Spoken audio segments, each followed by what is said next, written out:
Sir বলুন আপনার কি খাবেন, অর্ডার প্লিজ। কি ব্যাপার ইমু, তুমি তুমি এখানে কি করছো? না মানে কি ব্যাপার ইমু? তোমরা তো দেখছি পূর্ব পরিচিত, তার মানে তোমার এখানে রেগুলার আসা যাওয়া হয়, তাই না?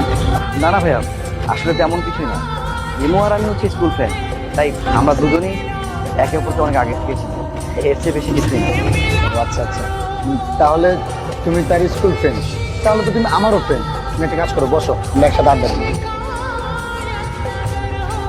আরে বসতে বলছি না, বসো।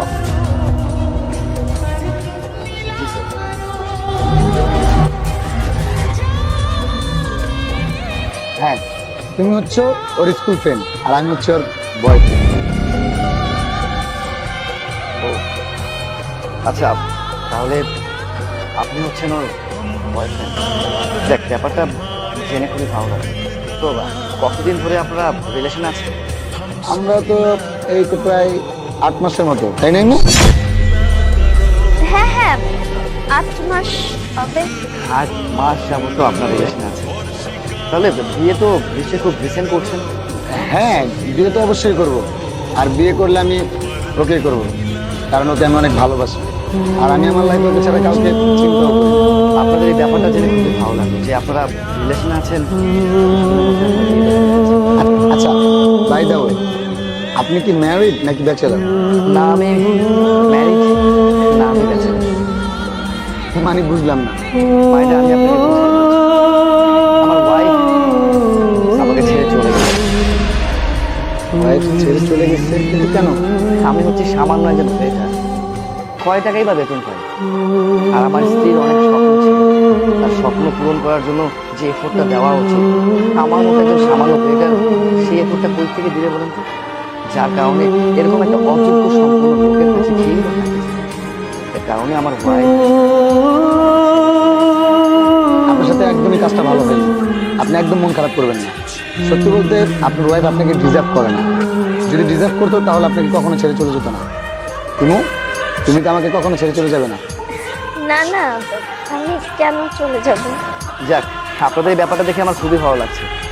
আপনি তার জন্য এফোর্ট দিবেন আর সেও আপনাকে কখনো ছেড়ে যাবে না। আপনাদের দুজনের ভালোবাসা আজীবন এরকমই থাক, দোয়া করি। কি ব্যাপার ইমনি, তুমি তো কোনো কথাই বলছো না।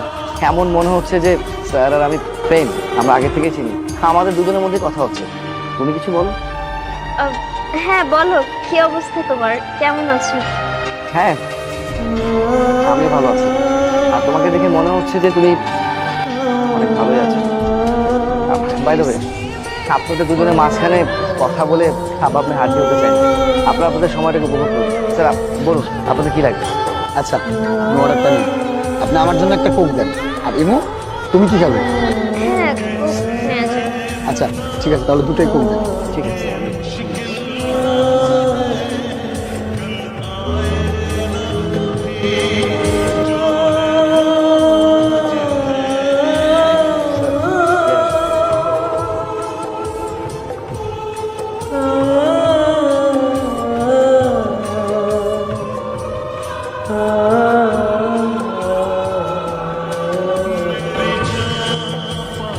ইমু, তাহলে চলো আমরা উঠি। আচ্ছা তুমি একটু বাইরে গিয়ে ওয়েট করো, আমি একটু জনকে বাই বলে আসি। আচ্ছা ঠিক আছে, তাহলে তুমি বাই বলে আসো।